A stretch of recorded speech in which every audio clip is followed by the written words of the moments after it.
That is me.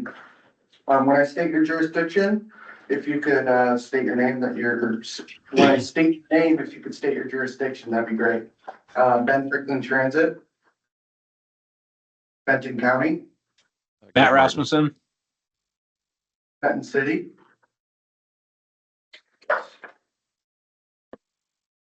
Connell. City of Kennewick. Keith Millar. And John Cowling. Okay. City of Pasco.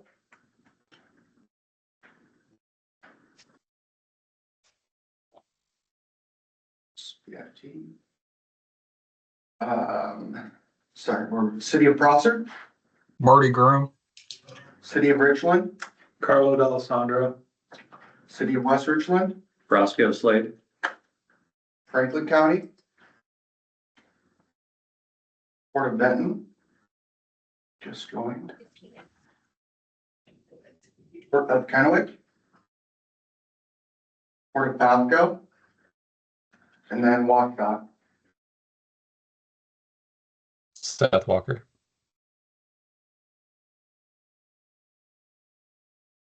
Do we have a quorum? Yes.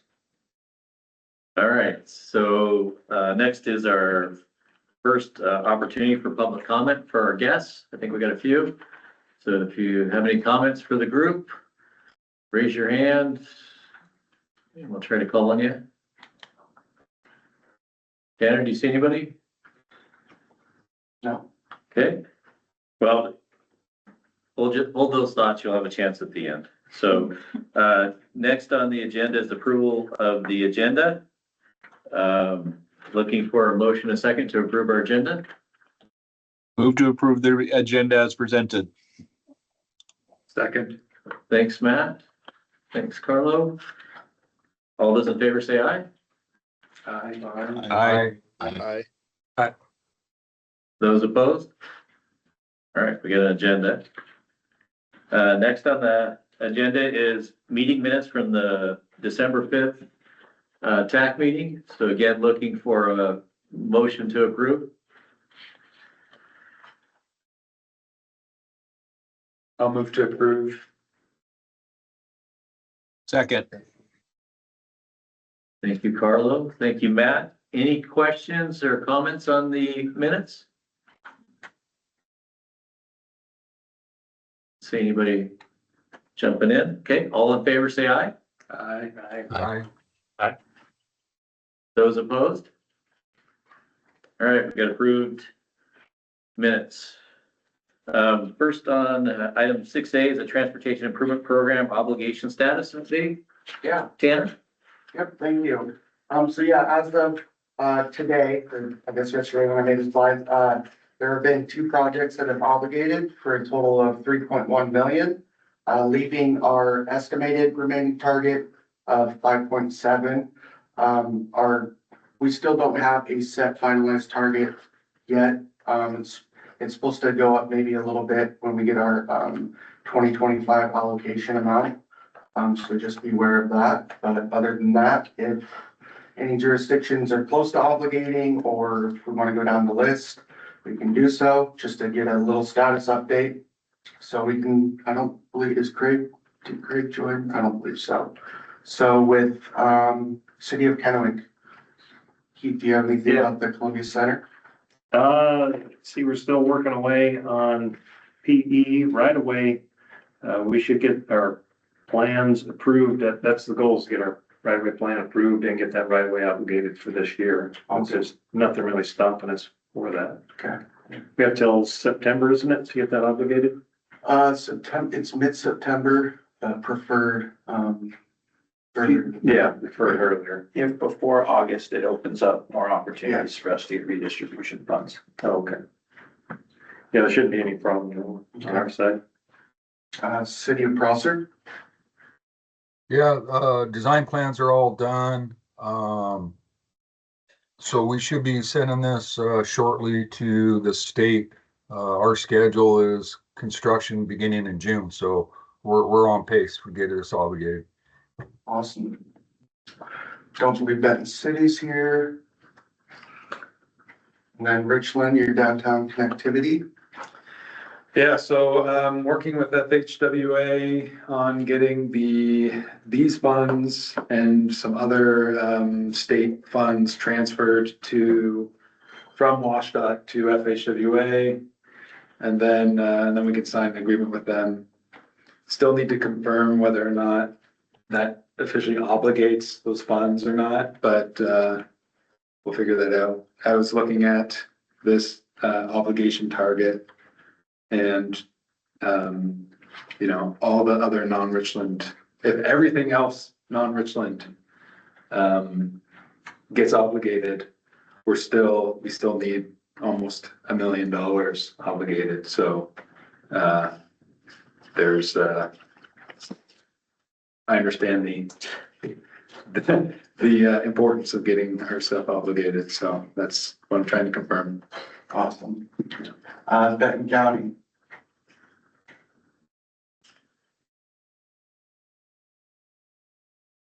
See, they are, they're working on getting the design going, surveying and such for the path. So that's where we're at right now on that one. Alrighty. And then, yeah, just as a request, once those projects do obligate or they're close to getting, once they do obligate, if you could forward the approval or the authorization letter, just so we can, fast track updating our table and where we stand, because it is critical that, we do meet our target this year. That'd be great. That's all I got. Thanks, Aaron. Aaron, can you reach out to Franklin County? And I mean, Craig's usually here, but they've got a sizable, is it almost 5 million is to Franklin County? Mm-hmm. And see if he can provide an update. And then Benton City hasn't attended. I can't tell you the last time they had a representative here. And they've got 3 projects. I'm concerned with that. Is there a way we can reach out and ask for an update Yeah, on that? Just, we'll say Benton City just hired a new public works director, Nathan Radich. He was invited to this meeting, so just a heads up to everybody, if you see that name, it is their new public works director. yeah, if we can just reach out to those 2, because I don't remember what Craig said last time. They did a 1-year extension. If I do remember correctly, they do plan on obligating fairly soon. The North Railroad Avenue? Yeah. What about the Taylor Flats? Is that gonna be one that they're gonna be able to move ahead in 25, or is that still gonna have to wait till 26? I don't think so. Okay. Yeah. Okay, not a lot of flexibility. Move stuff around, okay? So my name is Daisy Chandler, Senior Regional Planner. So today I'm going to talk a little bit about the Regional Comprehensive Safety Action Plan.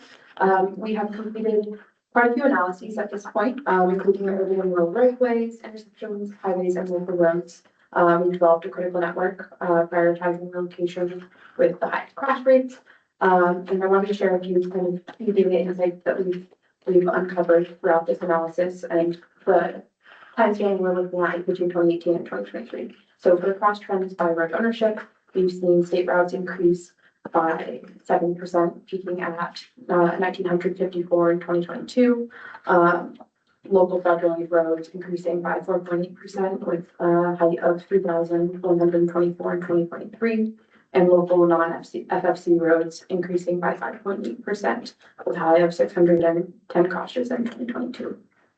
In regards to our critical network findings, we've seen that urban segments have the highest crash rate at 1.28 per million vehicle miles traveled. And with rural intersections, we've seen the highest crash rate at 4.6 per million vehicle miles traveled. Next slide, please. I'll let Alex talk a little bit about the composite network.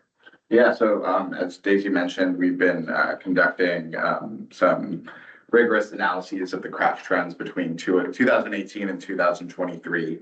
And a lot of that will build up to just kind of showing the historical crash trends in the document, as well as identifying a composite network, which will help us basically pick out which are the areas that are at the highest risk of crashing or of crashes. And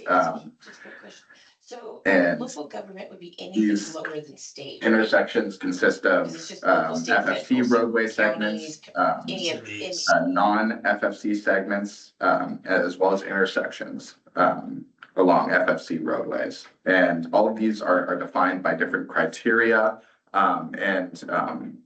We alluded to that a little bit in the TAC packet. We did a best practice review, and this composite network comes from the Salt Lake City MPO, so our peers over there. And we've kind of tried to adapt our methodology, their methodology to our region. And just some example of, Daisy also mentioned we did a screening analysis of roadway segments. And what basically that means is areas that have a statistically higher crash rate than expected, and some examples of areas. So for an urban example, in Benton County, West Kennewick Avenue, kind of over by Zintel Golf Course. And then an example for Franklin County urban area, Court Street, kind of by Stevens Middle School, and Albertsons in that area. And then Plymouth Road, kind of just smack dab in the middle of when it comes down from the highway and you get to the river. So with that, I'll turn it back to Daisy to finish it up. Awesome. Thanks for going over that, Alex. So in regards to public engagement for the Comprehensive Safety Action Plan, we are using Social Pinpoint, which I know Richland used for a previous plan, but essentially it's an interactive tool for mapping community feedback. So essentially community members can go onto this mapping website and click on areas where they've experienced hazard, either themselves or they've seen it, and add comments with, specific safety input, like what type of experience they've had. So as opposed to using other types of community engagement, for this plan, we're focusing on this interactive mapping site, and we're hoping to launch that next week. And then with that information, we will refine all of kind of the data analyses that we've done, and just kind of ground truth it with community feedback. So over the next few months, we will continue developing all the maps needed for the plan. We're doing town-specific snapshots, which I believe Roscoe brought up to us just to expand funding opportunities for jurisdictions, and that'll extend, especially for the rural locations, that'll extend to a 10-year period to ensure that there's a robust amount of data. We will also be creating a safety toolkit, and then we'll wrap up that public engagement. And the CSAP will be presented to the BFCOG board for adoption in May of this year. So that is how the CSAP is doing. I can answer any questions if y'all have any. Oh, excuse me. Yes, Alex has some graphs to go over. That will be helpful. Yeah, so a kind of an alarming trend we've noticed is that crashes in our region are getting deadlier. So this graph shows the crashes per, where basically the fatalities and serious injuries per 1,000 crashes on locally owned facilities in our area. And that trend shows kind of an increase from between 2014 and 2023. And in the next slides, we have similar graphs of our 3 biggest cities. I know in our November TAC meeting, it was identified that to study crash trends on the local level, it was beneficial to have 10 years of data instead of the 6 years that we're using for our regional analysis. And so this shows the trend in Kennewick between 2014 and 2023. The next slide shows the trend in Pasco. And then the third slide shows the trend in Richland. And that one shows kind of an initial high fatality, serious injury rate drops down in 2025 or 2015, and then it kind of follows the same trajectory as the other 2 cities. With that, Yeah, we can answer any questions you guys have. So Alex, I know we've seen these graphs on fatalities and stuff. Mm-hmm. And it's not necessarily a correlation, the roads are unsafe. Mm-hmm. They're telling us it has to do with law enforcement, law changes at the state level. Yeah. And enforcement, or lack of being able to enforce. How do you combine those two into this? So, because somebody that looks at that thinks that, what is causing that? But what we're hearing is some of the changes the legislature did with law enforcement and what they can do. Do you know what are some of those changes? Before you couldn't pull anybody over, so they just take off and run from law enforcement. So there was different things that they're looking at, but I don't know. It's something we can absolutely account for and more in the writing portion, so as we're explaining the drafts, it's not necessarily something, I don't know. What else is that could be causing it rather than just roadway? Yeah. What's changing behavior, to There is speeding's another one that seems to be on the rise. part of the data set that they're encompassing does take into consideration specific driver behavior as one of the criterias, and that can be distracted driving or impairment. And I think those are the top two, but there's between 5 different criterias as related to, I'll say, the police chasing and the increased amounts of that. There's stuff that tied to law enforcement's hands. Yeah. Things that I think, it's not the sole factor, but it plays into. This presents the overall, I'll say, trend of the region. If a crash is gonna happen, it's getting more serious. Yeah, and I guess this is also normalized by the total crashes that happen in a year. So like what you said, a lot of more of these crashes over the years are getting reported to law enforcement, but these graphs account for those increases because it's for every 1,000 crashes, X amount of fatalities and serious injuries. So it definitely does account for those crashes, but we can look more into the state law and see what they're doing over there. I mean, I don't know if it's a correlation, but the trends too of crashes happening over time and increasing over time, the smartphone usage, and also how vehicles are getting bigger. And so relates to fatalities and more serious injury crashes, especially with pedestrians and bikes, so. Multiple factors that are all trending, helping it trend the wrong direction. And as Aaron said, we have more specific data metrics that we're looking at, like those things, so we'll be able to account for them in this regional and then local jurisdiction perspective. So yeah, I think we can account for all of the variable factors that are impacting it. Nice. Any other questions for Dick? Yeah, will we have time to comment before it's released? Absolutely. Yeah, absolutely. We'll continue bringing this to the TAC. And then we are gonna hold 2 working group meetings so once we get the social pinpoint map up and going, we're gonna hold 1 working group meeting. We'll make sure all of you are aware of it. And then once our public comment period ends, we'll hold another one before the board approval. So there'll be time for comment, and if you want to just chat with me one-on-one or Alex, you can absolutely do that as well. Just email me. And then also with the comment period, are they blind comments where anybody can send something, or do they have to put their name and address or something like that? It can be, I think it can be either, they can choose how they want to approach it. We will have access to the IP address, so we'll be able to see the location that they're submitting it from. So we'll know where all of our data is coming from. I know in the past in some of our outreach, we've gotten very Richland specific data. And so something that we're trying to do is to expand that beyond just Richland so we can capture the whole region. And so that'll be one metric to use to see where people are coming from. But yeah, I think it depends on what they choose, if they want to be anonymous or not. Any other questions for David? Here's some anonymous. We're on the, you need to use a different IP address. Fire them off. They're on the. Well, thank you guys. All right, so the next one is Regional Traffic Count Program Analysis. Tanner. Barry, do you have a question? Like you were about to say something. Oh, yeah, I was just wondering if we'd looked at the traffic study data to see if the vehicle speeds have increased, if there's a correlation with our accidents here, with the seriousness of the accidents. I know there's a lot of other factors, but I'm just wondering if speed was looked at.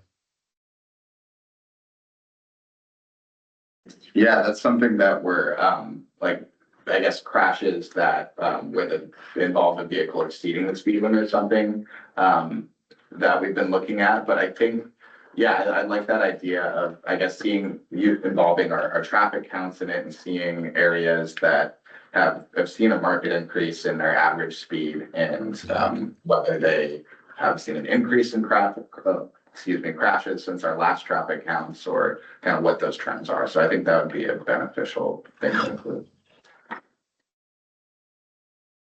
It's an excellent segue, Craig, into our next item for Tanner to talk about our regional traffic count analysis. Absolutely. Yeah, so as the count, collection and count data for our 2024 regional traffic count program is concluding. We have a live web map on our website. I sent that email out, I believe it was on December 20th, with instructions how to access the map. If you see any errors on the map, please let us know, but should be good to go. So following that, now that we have the data, we're conducting a regional traffic count program analysis that will identify the top 25 count locations that recorded the highest traffic volumes in 2024, along with highlighting 10 count locations with the highest traffic volume in each jurisdiction and county. Then also identify corridors with the highest freight percentages, and then conduct any analysis and compare it year by year, dating back to 2016 all the way leading up to 2024. And that should be released by the end of March. And following that, I will do a presentation highlighting all of that. I have a question because I know it's probably going to be asked by our traffic engineer. Will we be able to get the raw data for our city?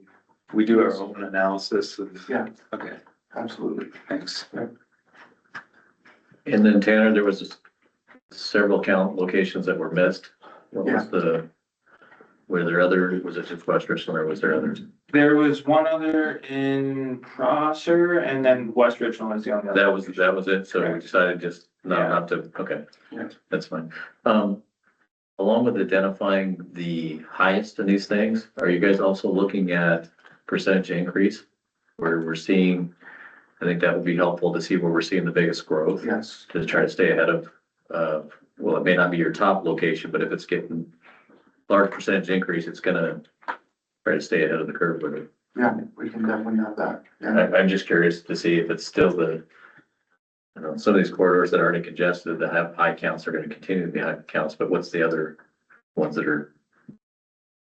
Yeah, we can have that for sure. Okay. Any other questions for Tanner on the counts?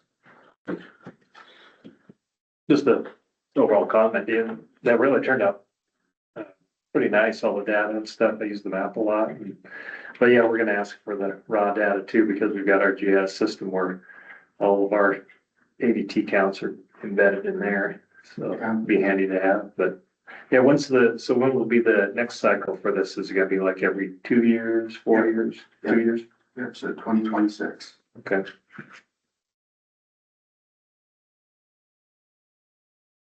Anyone else? Okay, next item is Daisy with the Regional Safe Routes to School Action Plan. Awesome, thank you. So the Safe Routes to School Action Plan is in development, and this will also be presented to the BFCOG board in May of 2025 for adoption. We will have the draft plan for public comment released in March of 2025. So that'll be going out soon. Just as a reminder, the Safe Routes to School Action Plan goals are to enhance safety and accessibility for walking and biking routes, address the infrastructure gaps and equity issues across the region. So we have some key sections of Safe Routes to School Action Plan drafted. We've done some site visits and taken photos of different schools for our neighborhood snapshots, which we've been developing and the neighborhood snapshots are essentially looking at each community and a group of schools within that community. And then using the Washington State report card data to kind of look at the low income population, the disability population, English as a second language population, just to get kind of an overview of demographics of the school and then the state. So just looking at kind of who's in the schools and how that could impact walking and biking to school. And then we have been reaching out to jurisdictions to ask for completed and funded projects from the past 3 years or upcoming, just to understand what types of projects have happened around schools within a 2-mile radius and what's upcoming.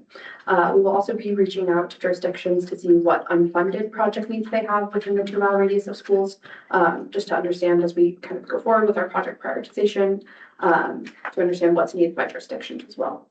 We will be establishing a prioritization criteria, and then we will be developing a toolkit for jurisdictions on schools on promoting safe walking and biking, how to engage, different families, et cetera. So that'll be helpful.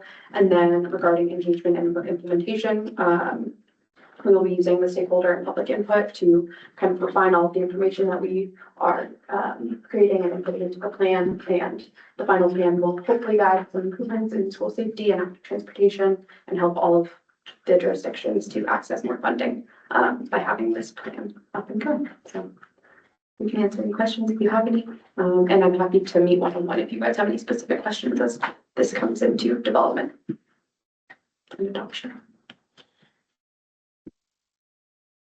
So I guess at the end result, you'll have a list of projects in the back.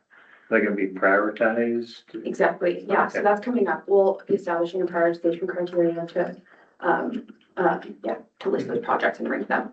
And hopefully we'll be interacting with all the jurisdictions to ensure that the list also is most helpful for you guys so that we can be aligned in what's upcoming, in terms of grant opportunities and things like that, et cetera. So we'll stay collaborating on all of that.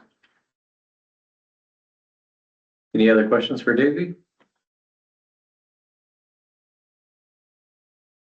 Wonderful, thank you. Okay, Aaron, the 2025 call for projects. Alrighty, good morning, everybody. So the call for projects process, this is a continuation of the discussion we had at our meeting last month about kicking off the process for our call for projects and what needs to be revised. So I just want to give some, I'll say, broad information before we dive into talking about the topics again. So we'll be hosting a call for projects for the federal fiscal years of 26, 27, 28, and 29. Be about 22 million available in funding. And there will be a potential of a working group subcommittee to be formed over the next month to closely work with staff on developing the call for projects guidebook. That would be probably one either hour to 2 hour meeting. I'm not seeing 2 meetings that we could get everything done and provide enough direction to staff. So with that being said, next slide, please, Tanner. Just a refresher, here is how much money is available. So this is using the 2024 allocations projected out and then subtracted from the 2026 program projects. So that would be looking back to the earlier item in your packet for the 6A obligation status. We have the Taylor Flats Road, and then also subtracted from that is the BFCOG's STBG used for planning has been subtracted out as well. Brings it to about 22.6 million available for the entire call for projects. Next slide.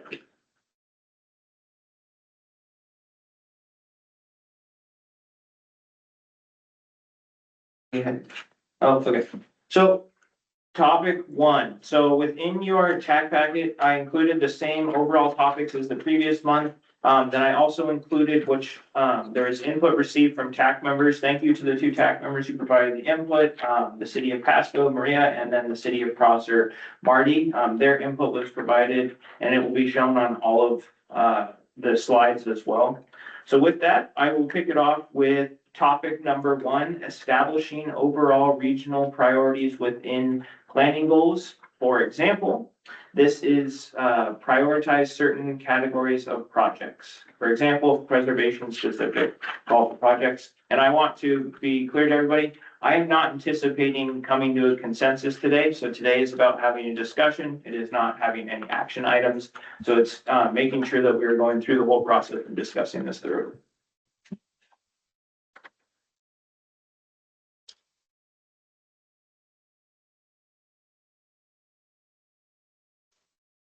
Was the thought with this that there would be a certain allocation for preservation, or what was your thought on that? I didn't catch you. Who's coming? John asked, was the thought that we would have a specific allocation of the overall funding set aside for preservation? I'm gonna say in the past, they've had discussion on trying to add criteria to help pavement preservation score better against a new project. And I'd say even with the tweaks in the past, pavement preservation just doesn't score well. Right. And so I've heard it both ways, try to still tweak that or do a carve out of the amounts as an option. There has been when I was looking at other best practices around the state and kind of pairing discussion with last month. One thing we could do, as I know that the funding amount available, varies on level of importance for jurisdiction. And given our contingency list, one option is to have preservation projects applied for to create the contingency list, as they are the quickest ones to be available for obligation. So then we would have a prioritized list of preservation projects, and that would be the contingency list. And then also with some probably partially funded projects as well, but then having the call be specifically for the bigger non-preservation projects. How many agencies have transportation benefit districts that fund their pavement preservation programs? Rich, I know Richland, Kent just did. Yeah, we just did one. Prosser, Prosser has one. Pasco, Maria, do you guys have a? Not yet. Not yet. Okay. Hey, give comments and thoughts on it. I mean, that's always been a thing. I know we had a call and it seemed like it was only a few years ago, but it's probably been 10 or more where the scoring criteria was changed and we only did pavement preservation projects because that was the biggest demand. Mm-hmm. But agencies having transportation benefit districts, that's me. I guess it's still a benefit. It just means you get more projects done quicker, but, and then carve outs. It seems like there's a lot of money when you're looking at 22 million, maybe for the urban large, but when you start taking up the rural or the urban small and carving out percentage of that, but they're different categories. So I would say one size doesn't have to fit everything in the guide rules. So if our urban small think that pavement preservation is more important than funding to a capital, then I'd say submit comments if they want to just, there's nothing to say in the rules that we can't do a call, have to be the exact same for the STPG for all categories. Because there's less with that, or even the rural. If they decide that pavement preservation is more important than the other things, they can put that comment forward. Anything else on this first topic for the group to consider? I think, I don't know if there was a comment back before, but one of the thoughts that's come out is as a COG, we just went through and did a prioritized list of projects. How does that fit into the call? Mm-hmm. So I don't know if that's under the topic one, or was there a different topic That would probably be touched on the scoring criteria. Okay. But we'll make sure that we discuss that. Yeah, that was one that came up, is how does that factor in? Yeah. If we're saying this is the top projects for the region. Yeah, I think the last time we discussed it, the issue was that a lot of the top projects for the region. Exceed this capacity. Yeah, exceed the capacity of the program. But again, the thought is the whole project is too much, but maybe not the preliminary planning or the PE phase to get those projects so that they do compete better outside the region. So that'll have to be part of the discussion, how to make our region more competitive for federal and state legislative grants to bring to the area. Roscoe, I think that's a good segue into topic number 2, which is talking about funding and programming multiple phases of a project. So should there be only certain phases funded? For example, not funding the construction phase until right of way is complete. Some input that was received is if a project has multiple phases funded, the phases should be programmed in separate years. So for example, right of way and construction cannot be in the same year.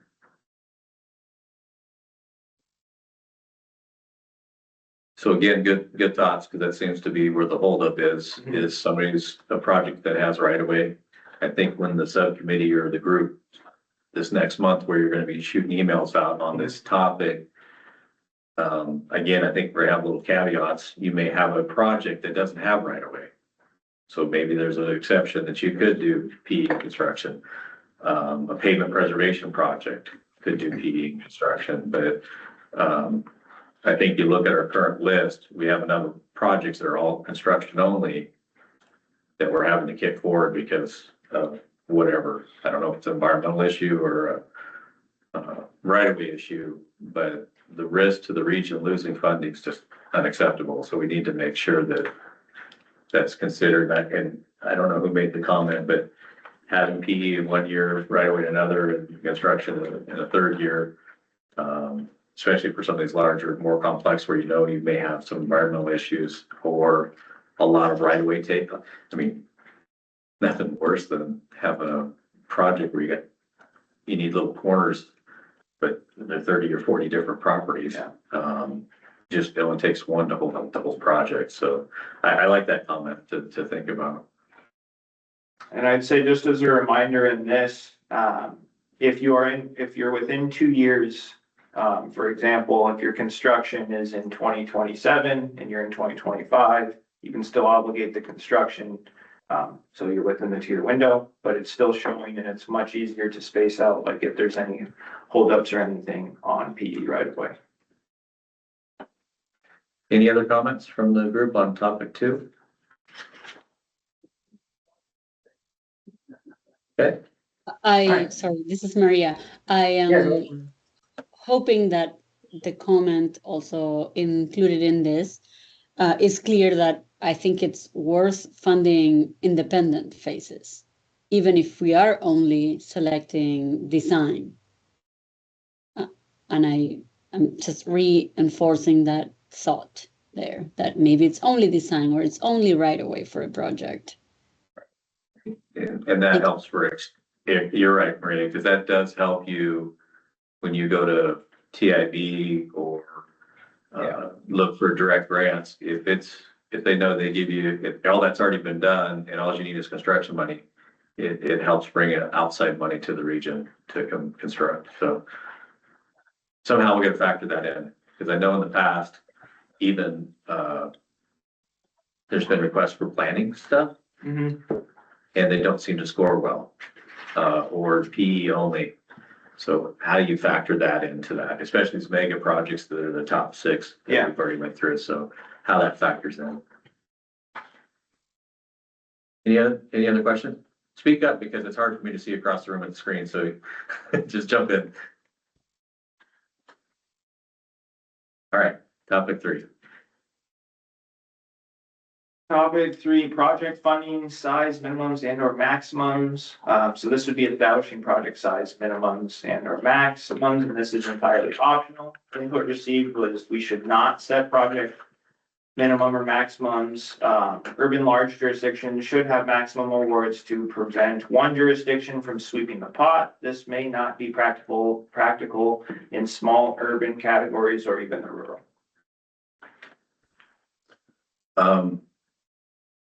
So I sat on the Joint Transportation Commission, and it dealt with streamlining local projects, transportation projects specifically. And one thing the state of Washington does that is not the greatest is they federalize the hell out of everything, unlike other states. And so one of the things that they really focused on in the discussion is making sure you're not federalizing a $200,000 project, and or $100,000, and there's a lot of that going on. I mean, you look at some of these categories, the TAP urban small is 90,000. And so what they were looking at, some of the other states, was the ability the other states wash it. Basically, they're taking the federal money at the state level and giving to the MPOs state dollars that don't have it, so don't have the same requirements to do a project. For whatever reason, the way our legislature budgets projects and stuff, they're specific projects, specific funding. The DOT doesn't have the flexibility to move funding around. It seems like it's fixable, but it's at the discussion. I know years ago, and I don't remember, it's probably 2 TAC meetings ago, was asking the counties. We used to do, and it's probably a while ago, because it was Ross Dunphy was Benton County's Public Works Director. But there was defederalizing. So some of these small pots of federal money were put onto an already bigger federal thing, project, and then the county would give local money to the smaller agencies, so they had non-federalized projects. And there was I think, I don't know if it was 95 cents to the dollar or whatever, it was a benefit to the county, it was a benefit to the small agency. So I think that's something to look at too. Hate to set maximums on a project. It's tough to give all the money to one project, but it's tough to come up with a number. But I think more importantly, it's the minimum number. And how do you defederalize that? So I know Matt's on here, and I thought Craig showed up. So one of the takeaways was to ask, is Benton County or Franklin County interested in taking a look at that? Or if during this process, when we do the selection, and a larger project is selected for federal funds, and there is Richland's got a lot of Richland money in it. Is there a way to take some of that smaller federal money on an already federalized project and have Richland wash that out? So that's some of the discussion that I think would give our region a bigger bang for the buck and try to defederalize some of these smaller projects. But the problem you face with that now, Roscoe, is we have pots of money, and so we're limited on which, we can't defederalize urban small projects. We don't have urban small areas to spend money for Benton County. There'd be no incentive for us to do that. We looked at that a long time ago, because I remember that, and I had serious concerns about what we were doing there and whether or not it even complied with the federal guidance and the rules that they wanted us to have. And so we kind of stopped that process. Okay. That's that. It also wasn't a good deal for Benton County, because we were doing dollar for dollar. So we were losing 13.5% every time. So. Oh, I thought Ross was always making money on the deal. Okay. Not in the paperwork and the agreements that we had. Okay. So, but how we select projects and how we do it, I think after the end, where the money's going. If there's a way to, because these projects, we have local money in them. A lot of times, they're not just the minimum 13.5%. If there's a way to take and again, some of that urban small can't go in so I think there's some constraints, but if there's a way to try to defederalize these things, I think it'll benefit the smaller agencies, especially with the smaller dollar amounts, to do that. So. Yeah, we could potentially look at it again for rural. I think Benton City falls in that category, but we wouldn't be able to help Prosser because we wouldn't be able to spend those dollars. Okay, good to know. Thanks, man. Maybe rather than maximum, is there maybe a way to look at scoring criteria if a project is requesting a certain percent of what's available? Like if they're requesting over certain percentages, it could affect your scoring somehow. Because I've seen this so many times where a mega project will. Yeah. My John, I problem think we've seen that. I think we've seen different criteria where you get extra points if you put more match. I'm trying to think. The other side of it was there's some agencies that may not be able to do that, so there's a balance there. But I think that's something part of the discussion. John, that's a good thought. My concern with trying to create rules that spread the money out is these should be based on the merits of the project. If the project is great and everybody votes for it and it gets most of the money, I think that's the way it should fall. And, we're basically what we're trying to do is create rules that ensures everybody gets a little bit of money, and I don't think that's the way it should go. On the other hand, if I may argue, the counterpoint to that is if a single project takes a lot of money, say the vast majority of it, you have all your chances of meeting your goal put on that one agency, which is a huge risk. You can put some scoring criteria in there on project delivery history. If you aren't good at delivering projects, your project's not gonna score well. If it's a big dollar amount. Staffing levels change. Right? It's like, Yeah. oh, you were fully staffed before and then you lost all your people or whatever it is, right? Or your leadership changed. And so I think, you know, the past doesn't always reflect what the future would look like. And I tell you, for Pasco has been the opposite. We had a history of terrible delivery up until like 2021, and then things changed and we have got our act together. But, you know, it's, yeah, and I don't know what is going to happen in the future. If I had 3 of my people leave, will be, you know, a skeleton office again. So I think it's all good discussion to have in the committee on all this. And just to be clear, I'm not asking for peanut butter spread, Matt. All I'm saying is if that funding goes to a project and that agency has the ability to take more federal funds, it doesn't make them have to do any, you know, doesn't make the project more federal. If you've got local match, that we can go to the rural areas or the urban smalls and wash their federal requirements, I think it'll do the region as a whole a lot better. It may not, the money may not be there, you know. No, I So don't think disagree it's- with what you're saying. We gotta be But it's careful. not part of the scoring. It's not part of the scoring, Matt. I'm saying after we've made the selection, if there's Sure. ways to move that around and wash the federal funds to the smaller agencies, I think that would be a benefit for our region. Yeah. It'll be a good discussion. It'll be a busy month, so. Yeah. With emails from Aaron on some of this. Any more on topic 3? These are all great. Put your thoughts out here because it'll help the committee and kind of, you know, they're all open ideas. No one's gonna shun you or whatever. We need to get these ideas out there and see which ones stick. Because again, I don't want to get to the end where we do the call, projects are selected, and then we have a big fight, but that isn't what, you know, that isn't what we all expected to get funded. So, I know I picked on Larry Peterson. He's not here, so he can't defend himself. I think that was pretty hard on him last time when he had a bunch of comments about the process. But it was too late to start at the end. We already scored, you know, so you need to be involved now, get your 2 cents in. And just because you don't get your way doesn't mean we didn't listen, but you know, if you don't say anything, you got 0 chance of it being implemented. So continue with the comments and questions, and we'll try to incorporate it to, again, at the end of the day, we want it to be transparent. We want the best projects in the region to get funded. And as many as possible, if that works. So. All right, topic 4. Assessment of a project's ability to deliver proposed project. So example is an applicant's previous performance delivering projects to be considered. The project slides from 1 year, the funds are returned to the region. That is one potential. As I stated last month, we are one of the only MPOs in the state that does allow kind of a more lenient scheduling of if you cannot deliver, you get a 1-year extension, like a free pass. And then the second time it happens, you go to our board for an action.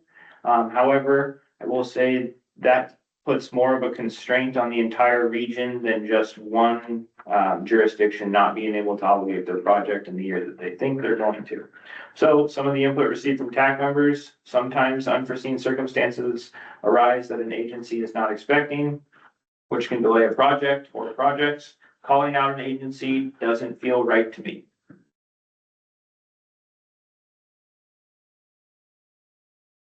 Thoughts, comments? One of the things that the TIB does when they're trying to assess applicant's ability for proposed project is, has it gone to right of way? Is it ready for construction? And if that's, and maybe that's what we're really getting at, because we think that we can do PE and right of way phases without as much, or obligate PE and right of way phases without as much slide as construction would.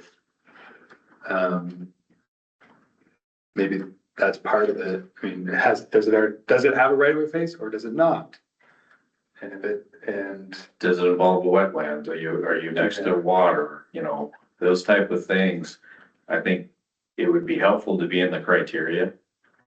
And it's not as painful to push out a couple $100,000 because your PE needs to get pushed out or your right of way needs a little more time. But it sure hurts when you've got a couple $1 million of construction money sitting there because you can't get your right of way certified. So, how does that factor in? Yeah, we don't want to call projects out. I mean, I don't necessarily think it's the agency's fault. I mean, it could be staffing. Like I said, all it takes is one property owner to think he hit the lottery, to hold up your right-of-way certification. So this one, we got to be careful with it, and, I don't, you don't definitely want to get calling out an agency, but somehow we need to make sure that the capacity's there. I mean, when we hire consultants, we're always looking at what their workload is. Can they take on our project? I think we need to do a true up that too with some of the staffing too. Do you have the staffing? And even now it's been, well, I don't have the staffing, but I'm gonna hire a consultant. But what we're finding is consultants are pretty busy up. So if you think you're gonna get this money and consult out and hire a consultant, that may be an issue too, so. There was one comment, and kind of a theme throughout this, I'll say topics and discussions has been the need for more detailed definitions of what each scoring criteria is. So relating this back to our current one, we have project readiness. That needs to be defined of what project readiness is more, so that can be something that's teased out. And TIB does a good job. Okay. If, what percentage is your right of way or your design? Is your right of way complete or doesn't have any right of way? Is it next to a wetland? Is it, I mean, they've got some, it's yes or no. Yeah, I think if you get into stating, will you perform? It's like everybody's gonna say yes. Oh yeah, we've got capacity. Maybe you wouldn't want to. I think it's identifying the risk. I think it's identifying the risk with the project, and that will help the scores with it. And if you have specific criteria that you have to say right away certified or there's no right away, then that takes that out of the mix with it. I like the thought of the yes or no, or you get a point or no points in that category on kind of project risk assessment. Yeah. If TIB's got something good, then we should just take what they have and tweak it if we need to. I think if you tighten up the requirements of how you potentially lose the money, we kind of self-administer ourselves. I know on the west side that's been the case, so I'm less likely going to be hiding the truth on an application if I know that there's a bigger potential of me losing the money because I'm not as being a parent. So I know that's happened on the west side quite a bit, and it's tightened up a lot, and it holds jurisdictions a lot more accountable.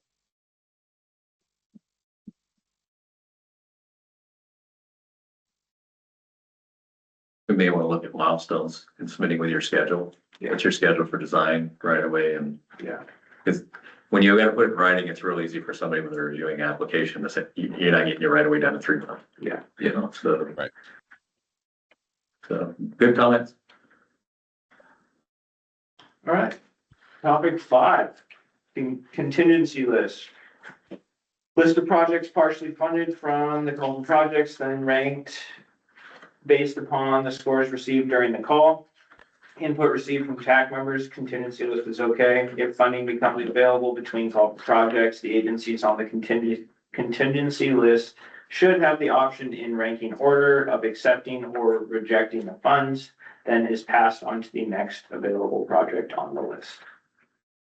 So that, the 2 comments are kind of stating the current status of the contingency list. Yeah, I think it's worked well when it seems like there's always a project or 2 that didn't get fully funded. And having any new money that comes in, making them fully funded. I think there was a concern raised when the Carbon reduction. it came in because it was such a large amount that the question was, does it feel right to just go to that list of what's left, or should you do another call on that? And I think that was a split room on that.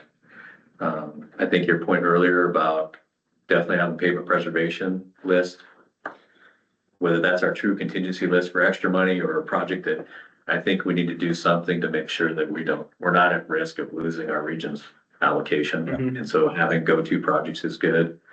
So, I mean, this one's gonna be important. Yeah. Just because in the past, they weren't so, you didn't meet your goal, you didn't really, didn't seem like it was a hand slap or, they shamed you on a report, but, now there's a real chance of losing money.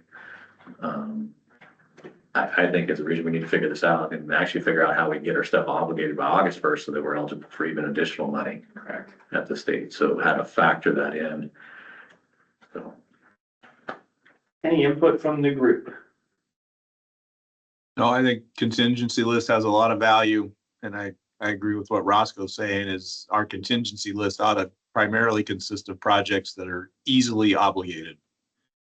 Because we should be putting dates in place, like you just said, is, hey, if we hit this time, and your project isn't obligated, we want to target August 1st as our target, or meeting our target date. Well, let's have a list of contingency projects that we can do that and set ourselves up, because almost always somebody in the state is losing money, or somebody in, it's coming back and there's extra dollars to grab there. So I think we should have it, set ourselves up for that. And I gotta go to another meeting in 4 minutes. So I gotta bail, but if you want a county rep for, the working group or committee, whatever you're doing there, Aaron, I'm happy to be a part of that. So, Thank you, Matt. so sorry guys, but I got a 12 o'clock, so I gotta head out. thanks, Matt. Take care. Yeah, I'd agree with comments on contingency list. I think it's critical, the need for us to keep the money in the region. We have to have it. We have to have it. Okay, thanks, John. Any other comments on topic 5? Okay. 6. Should we have a criteria on how we're using the contingency list? I think that in the past, the concern was that when there was new money coming in, we were still using the contingency list. And I'm not thinking reallocations, but something like a big chunk of money coming in, right? And so I think that's what caused some, and I don't know who, but there were some members that didn't feel as comfortable with that being the process. So I totally support having a contingency list. I think it's good for the small increments of money coming back in. If we receive new funds as a new bucket of money or something else, maybe it's worth doing a call. Yeah, I think if your project was on the contingency list, then it was a great idea to put it in the contingency. If not, it was like, hey, let's have a talk. Let's talk about it. So yeah, all good comments. Good comments. Maria, that's a really good point. So in 2020, we received the CRRSAA funds. It's like $1.3 million. And we had a Franklin County project that was $1.1 million. And we fully funded that. It was sent out. And then I believe $200,000 left. I can't remember which jurisdiction it went to. I think it might have been the city of Bridgeland. Maybe Advantage Pathway. Yeah. So that was one way for us to do it. And then the CRP, we got an additional funding and that opened up a different discussion. So I think there, as Maria alluded to, maybe a threshold could be something that is discussed. At what point are we going to be having a new call for projects, or is the contingency list relied upon? I just want everyone to be aware of that. Next topic, please.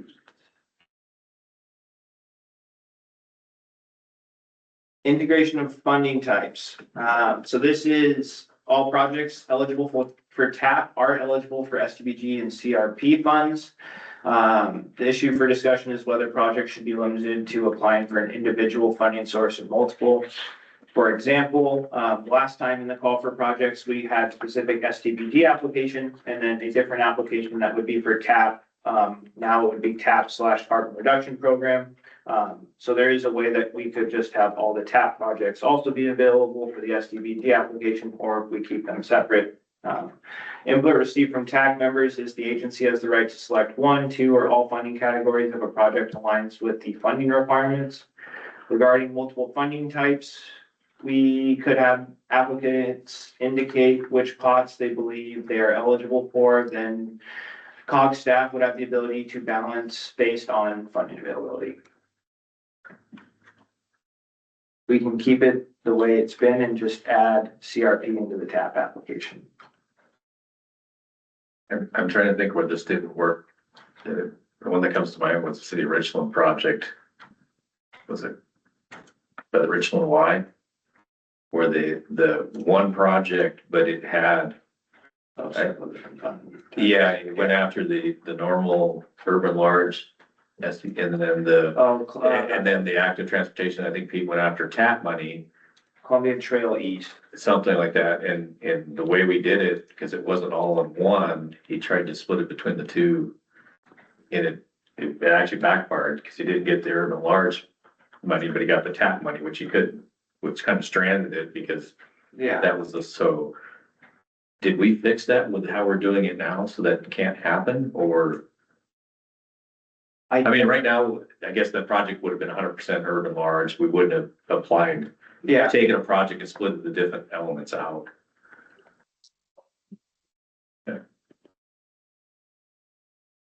This is just something else that can be discussed at the subcommittee. Yeah, it's tough. I mean, a top project in urban large, taking the active transportation, using TAP funds to it, or do you do strictly a TAP call? You know, Yeah. That'll be another good discussion, but the one to come to mind that kind of messed up Richmond was that. Can't think of another one where it's.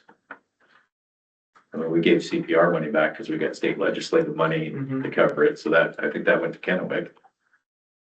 Use the CPR money? Yeah. And it's all with the city of Richland. Oh, that went to Richland? Oh, I would have been okay with that. It should have went to East. So anyway, any other comments on? I like the flexibility with COG staff being able to move stuff around and be open up, you know. I think Maria has a comment. Yeah. We can't hear. We can't hear you, Maria.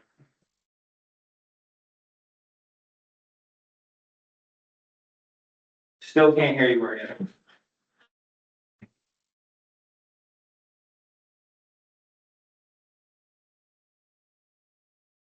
Tanner, what are you doing? What are you doing, Tanner? Clear.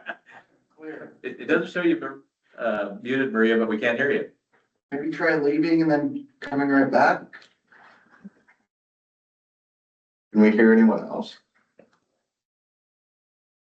Testing.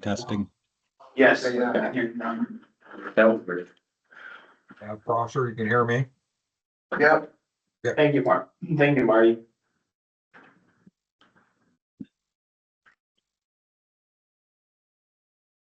Okay, try it, Maria. Okay, can you hear me now? Yeah. Okay, I don't know what happened. I hit my max word limit. So what I was thinking is I believe the last call for projects where we had several buckets of money, we were able to apply, you know, and you would do a new application for, even if it was the same project and it had a component and you were only applying for a portion of that, we were doing separate applications. I think that is cumbersome and kind of like a waste of resources. If it could be all consolidated into a single application, depending on what that scoring criteria looks like, it would make it much easier for all involved so that we don't do, you know, 2 or 3 applications. If we can consolidate the applications, we will. It's hard with the different requirements of fire types. Okay. Because, you know, STVG can fund things that it's like a TAP would be a subset maybe of STVG in a way. If your project is applicable for STVG, likely, you know, or if it's applicable for TAP, it will likely be eligible for the other one too. And so there's so much overlap when you're applying, and then you have all these applications, and it's just a ton of review time for everybody. It's just cumbersome.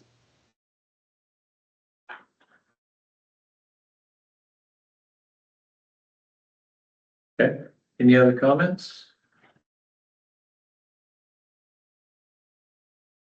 Okay, topic 7.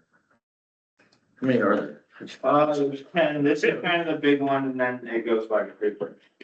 All right, scoring criteria. So this is This is going over some examples of specific metrics and different, we'll say thresholds used by different MPOs from around the state. So the scoring criteria within the call for projects relates back to the Metropolitan Transportation Plan goals, and the 5 goals are in front of you. Point of emphasis for this call for projects is to remove the subjective nature and clear definitions of what subjects a project to each score at each point value will be developed over the next month. So even in the more subjective questions, there will be a 4 on this is a project that displays X. So it makes it much clearer rather than I feel like giving this project a 4 on my scale versus what everyone else is doing. Next slide, please. So input received from the TAC, scoring should be clearly defined with examples. Pedestrian improvements, ADA, bicycle improvements should be added to TAP. We should consider a similar process as TIB with scoring bands and the ability to ignore one band. I'm not super familiar with the TIB process, so somebody would have to elaborate. So they take the top scoring congestion project, the top scoring safety project. Okay. And they keep going through the bands rather than looking at a good average project that scores well in all the categories. Okay. The regional priorities should inform the criteria for scoring projects. At a minimum, projects that were included in the regional priority document would have recognition in the scoring, providing extra points for those that are in the ranked list. For example, we had a regional consistency criteria in the last call for projects. There could be an added point total within that, capturing this. That would just be another option to put out to the group. I'll go through the rest of the scoring criteria stuff and then we can have a discussion. So examples of specific metrics used for system preservation and improvement was the overall condition index. This is used by the Spokane MPO.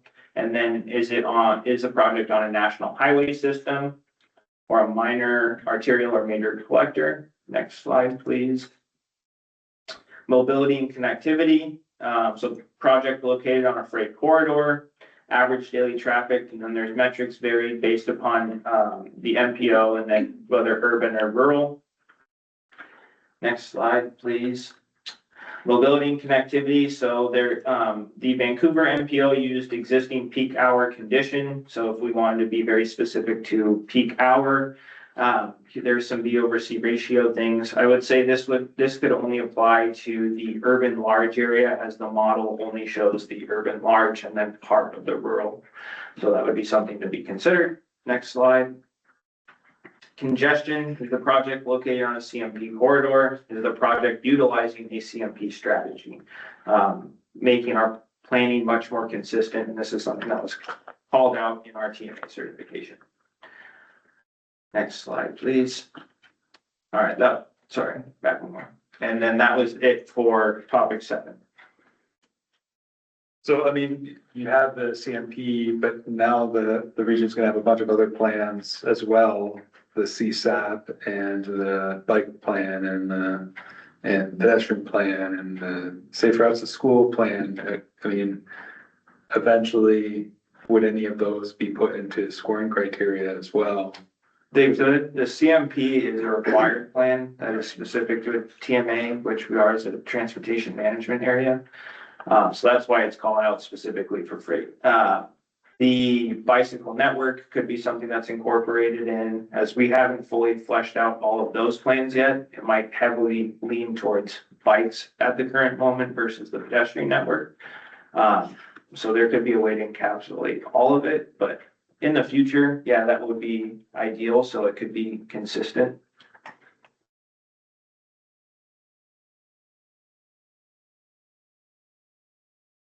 This will be the toughest one. Yeah. We've tried this over the years. If you go back a few slides and, you know, go back. You had the congestion of the VOC.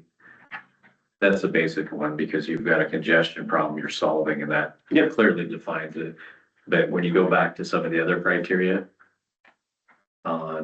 is it on a freight route? Mm-hmm. I would say, what's the improvement that's gonna, you know, you're giving them scores on a freight.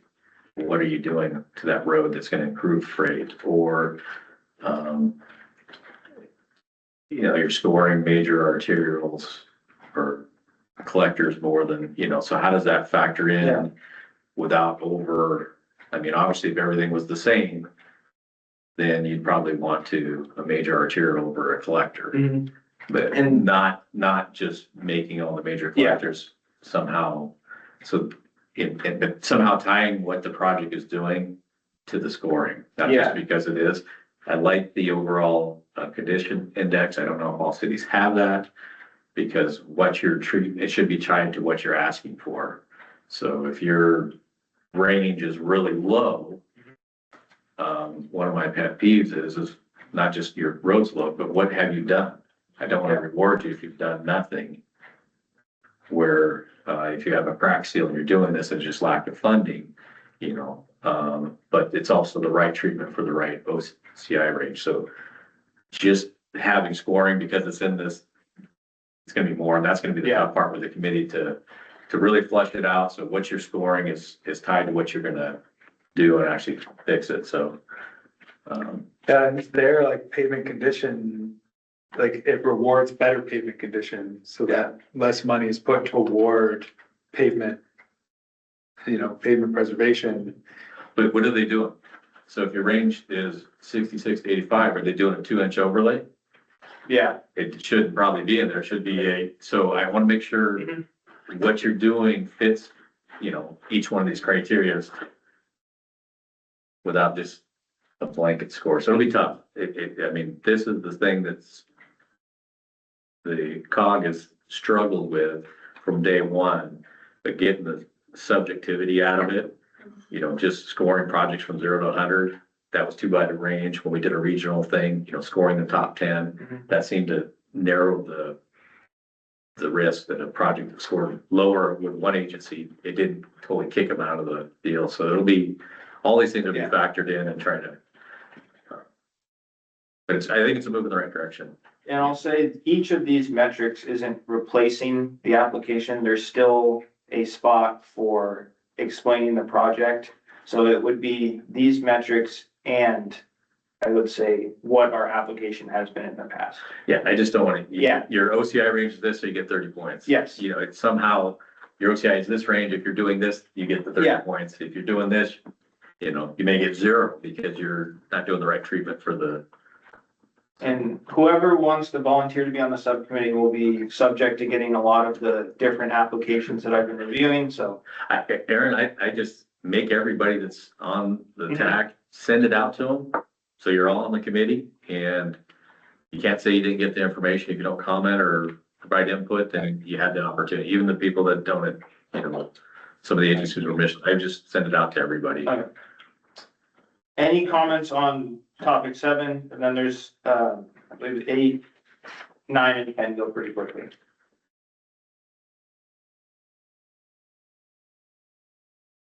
Are we losing people, Tanner? We kind of are. Yeah, we're used to getting these meetings done in 45 minutes, but I knew this one was gonna be a little longer. You have 2 amendments, so. Yeah. All right, I will go over go over number 8 real quick. So who does the scoring? MPO have staff score the metric-based questions on projects. Example, project located on a CMP corridor, freight network, average daily traffic. So those are those threshold questions. The staff can go through and assign the points and score those. And then the more technical project explanation portions of the application, those would be scored by the TAC members.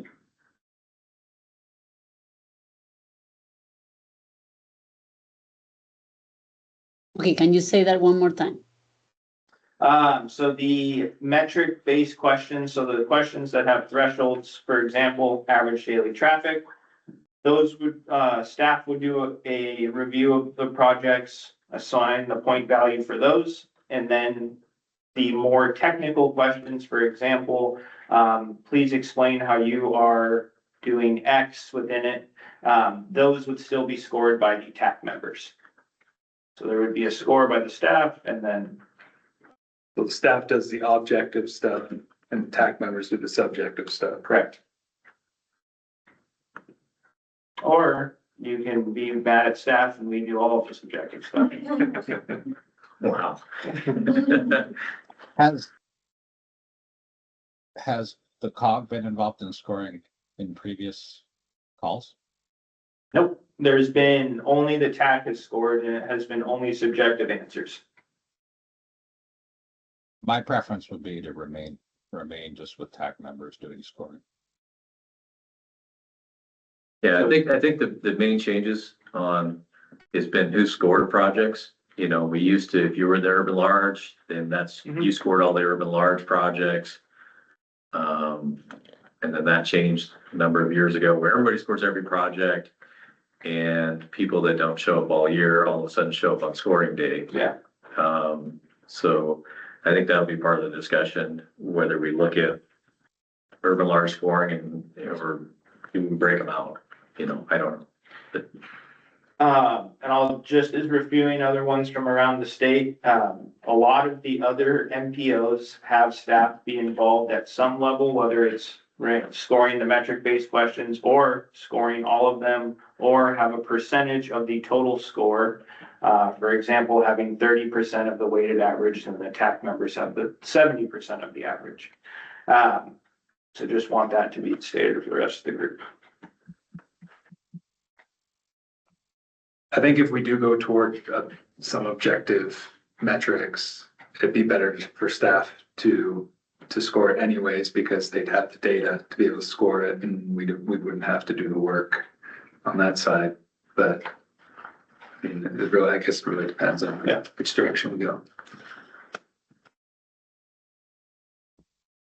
Maria, we can't hear you again. I don't know what you did.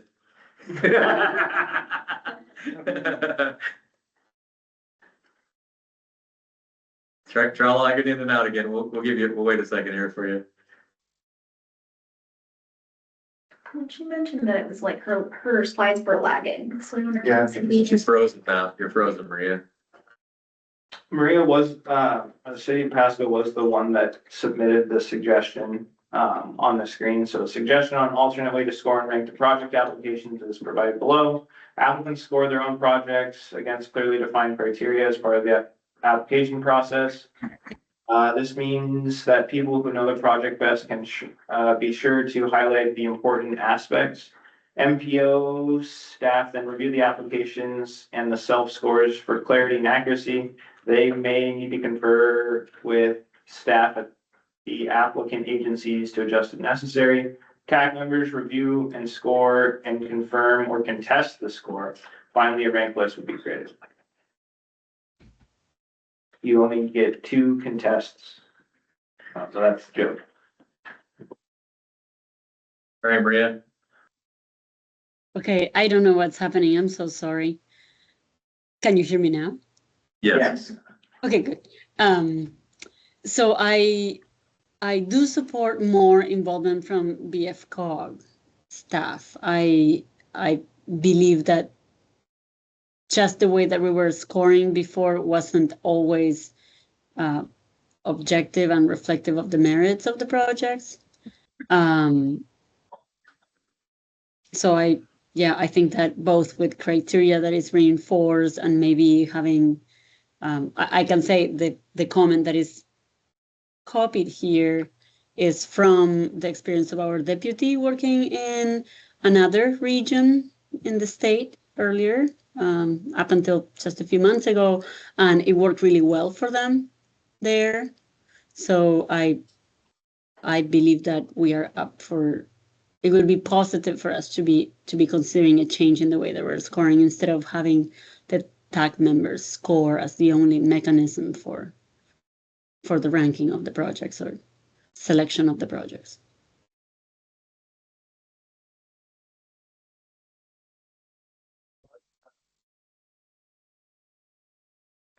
Okay, any other comments on topic 8? Maria, while you logged off and logged back on, I read the process on the screen for everybody to make sure that.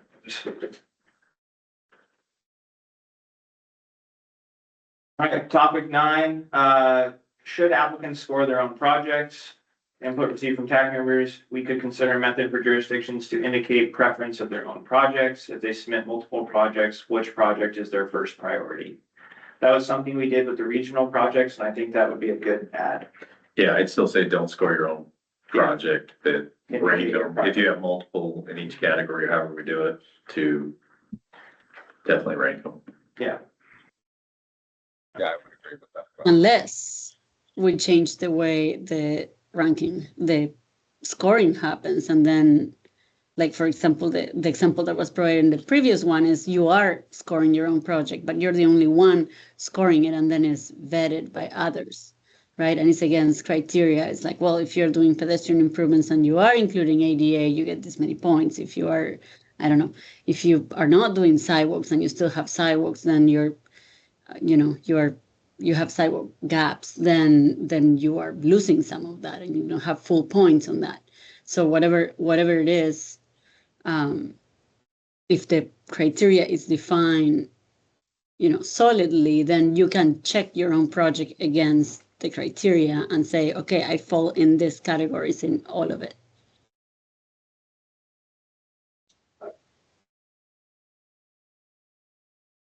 Any other comments?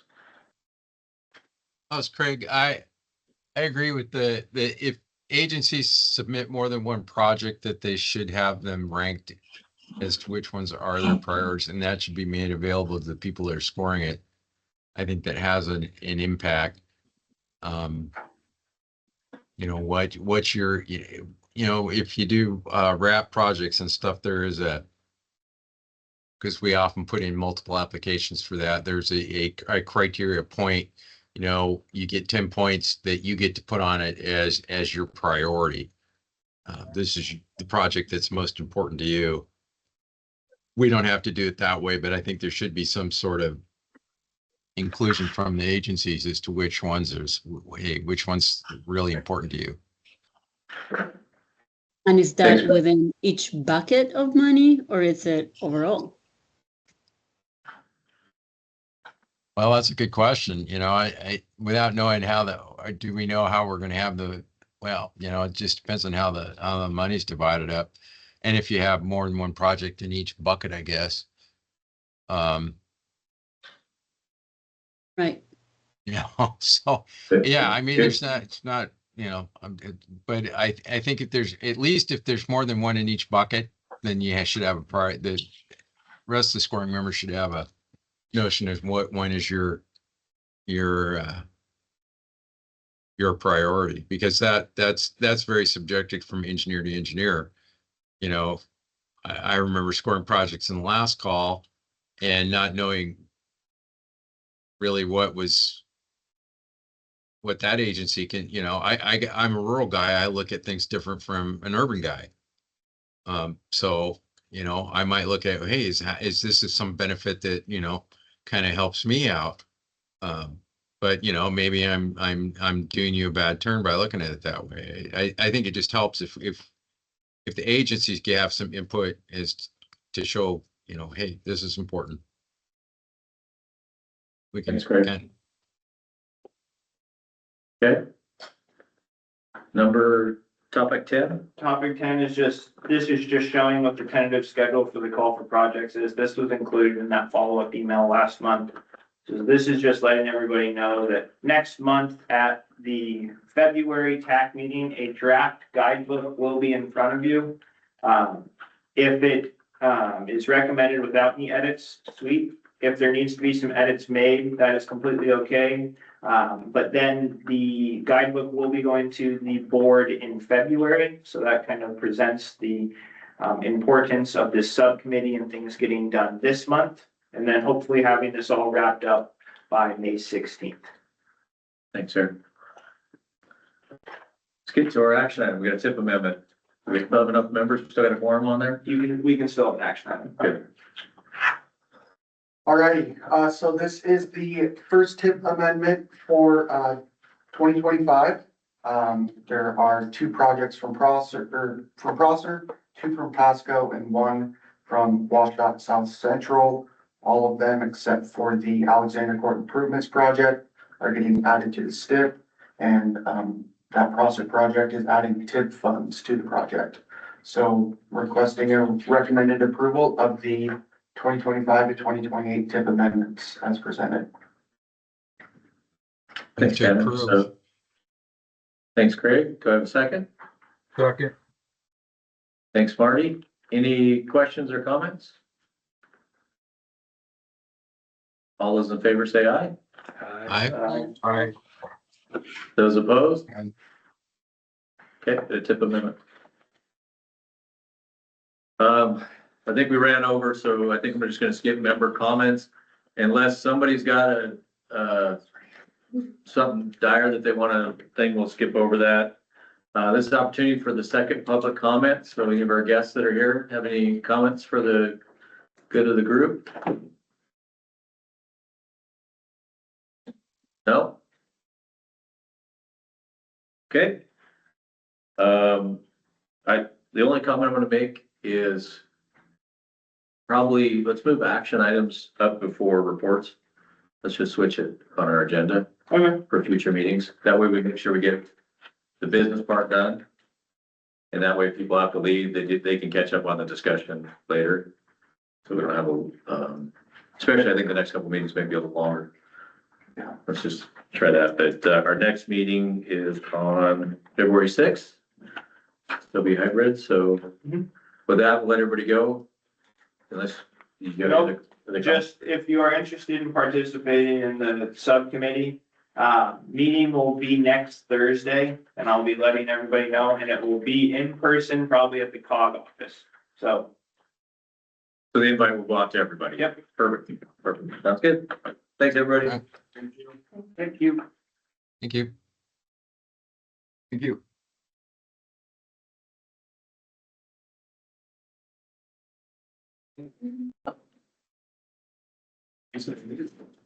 So you get to hang out